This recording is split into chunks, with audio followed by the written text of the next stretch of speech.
Good news. I'm on holiday from work. This morning when I was late, and my boss also texted me that he was late. I might have a job. So that's some good news. No, I don't have any. You go first. No, you've got good news. I've had a lot of bad news lately. I'm the manager now, yay! Friends being married. It was my brother getting into university. I'm quite loud, so I'll just shout it to everyone. Facebook, Twitter. Yeah, but I don't normally share good news unless I'm asked. Oh my God, guess what? I messaged literally everybody I know in my life. With my friends, it's usually food. So people can celebrate with you, right? Yeah.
It's a bit more complicated.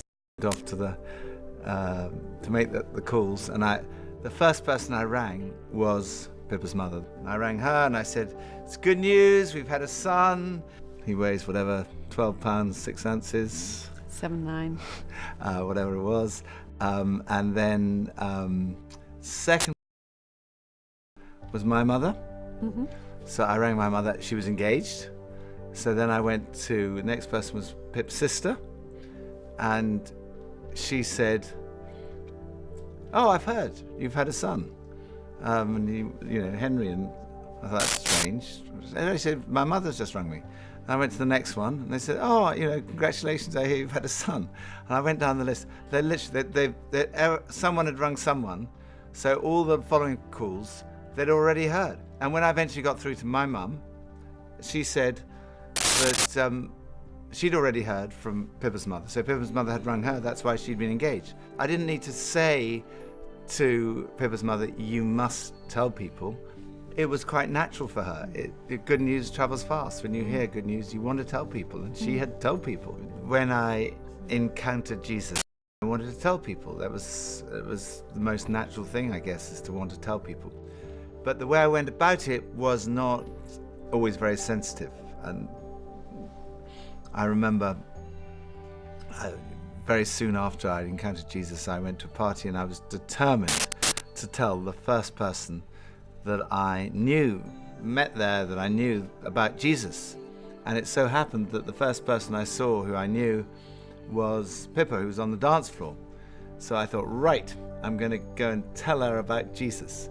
And during the time, the 10 days that I've been a Christian, I've been to a talk on evangelism. And they said, if you want to tell people about Jesus, the first thing you need to do is establish the fact that the person needs Jesus.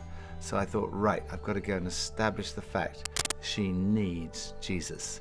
So I went straight up to her on the dance floor. I didn't want to waste any time with polite conversation. I just said, "Hello, Pippa, you look terrible. You really need Jesus." So that was insensitivity. And I think, you know, if you go around like that, sooner or later you get hurt.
Horrific seasickness. We lost about a third of our food.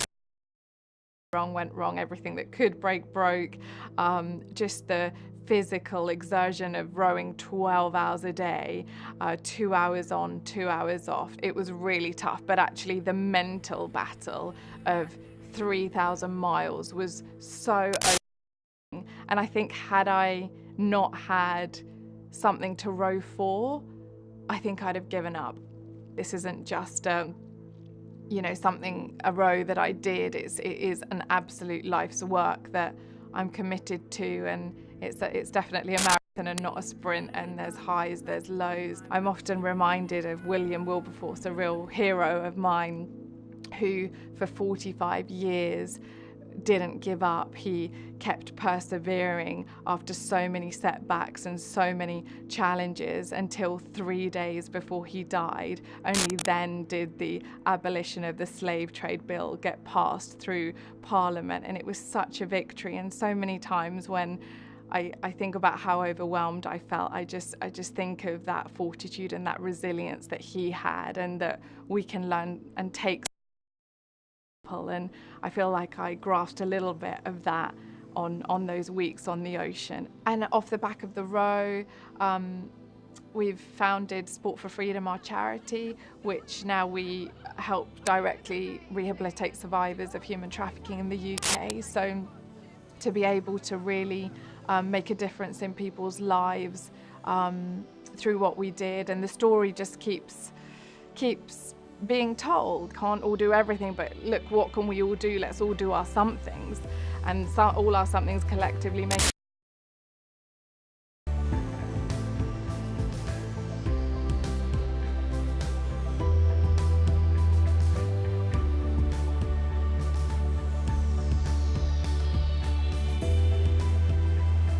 Nelson Mandela said, "It's not the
Tell them about your experiences. Don't judge. Show them that you're excited. Being a light in the world doesn't just involve our lifestyle, but it also involves our words, what we say. And our family and our friends and our colleagues at some point might ask us questions about our faith. So when we get the opportunity to talk about our faith, how do we start it? Well, the Apostle Paul went to Thessalonica, and it says that he reasoned, he explained, he proved from the scriptures that the Christ had to suffer and rise again. And some of the Jews were persuaded. We don't always know how to answer people's questions, but we can often find out the answers or point them in the right direction. There's a difference between persuasion and pressure. Now, some people will run a mile if they feel pressurized to do something, but the effect of pressure is the opposite to that of persuasion. Paul said, try and persuade people. This is because it's such good news, and persuasion is what the early Christians used to explain the reason for their faith. The Apostle Peter says, always be prepared to give an answer to everyone who asks you about the hope that you have, but do this with gentleness. And as well as being prepared to give an answer, we need to be prepared to listen to people, to understand where they're coming from, and to respect their opinions and their values. The heart of telling others is the proclamation of the good news about Jesus. It's communicating to people about Jesus. And that's what we're trying to do here on Alpha. There's an almost infinite variety of ways, of course, in which you could do that, and lots of different ways in the New Testament. One of the ways is simply to say, come and see. That's what Jesus said. He said to people, come and see. And they came and saw, and then they went out and told their friends, come and see. And this is probably one of the reasons that many of you are here today. A friend or a member of your family or a work colleague said to you, come and see. And this is something all of us can do.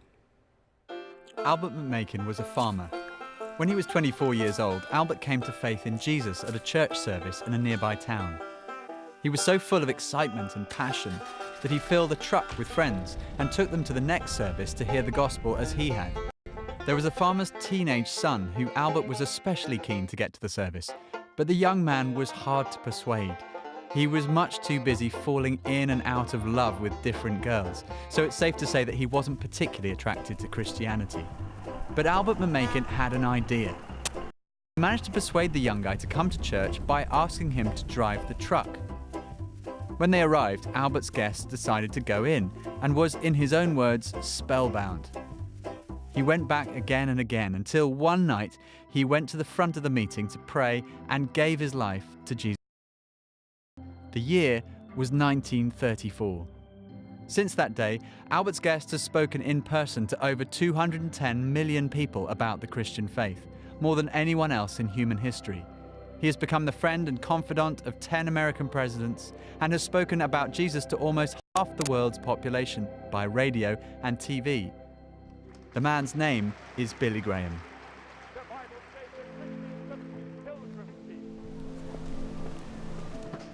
We can't all be like Billy Graham, but we can be like Albert McMakin, and we can bring our... And one of the most powerful ways of communicating the gospel is to share our own story. And that's what the Apostle Paul did. He shared his own story over and over again. He said, this is how I was, then I met Jesus, and this is how I am now. When a blind man was healed by Jesus, many people came to question him about it, including a family who examined him and tried to trap him. The blind man didn't know how to answer their questions. So he said, one thing I do know, I was blind, but now I see. It's hard to argue with that. People can argue about the claims of Christianity, but they can't argue with your story. In the New Testament, the proclamation of the gospel is often accompanied by a demonstration of the power of God. The Apostle Paul wrote, our gospel came to you not simply with words, but also with power, with the Holy Spirit and with deep conviction. This is not just about the Holy Spirit. And this was certainly true for me when I first encountered the power of the Holy Spirit. I experienced what Paul speaks of in Romans 5:5. He says, the love of God has been poured out in our hearts by the Holy Spirit who was given to us. Ultimately, we can't change people's hearts, only God can. So prayer is essential when it comes to telling others. So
faced. But people may laugh at you, people may ridicule you. The early Christians, when they faced real opposition of physical persecution, they prayed for boldness. And I want to encourage you not to give up. The message of Jesus is so important. Keep on telling people. I heard about a man in World War II who was dying in the trenches. And his friend came over to him and said,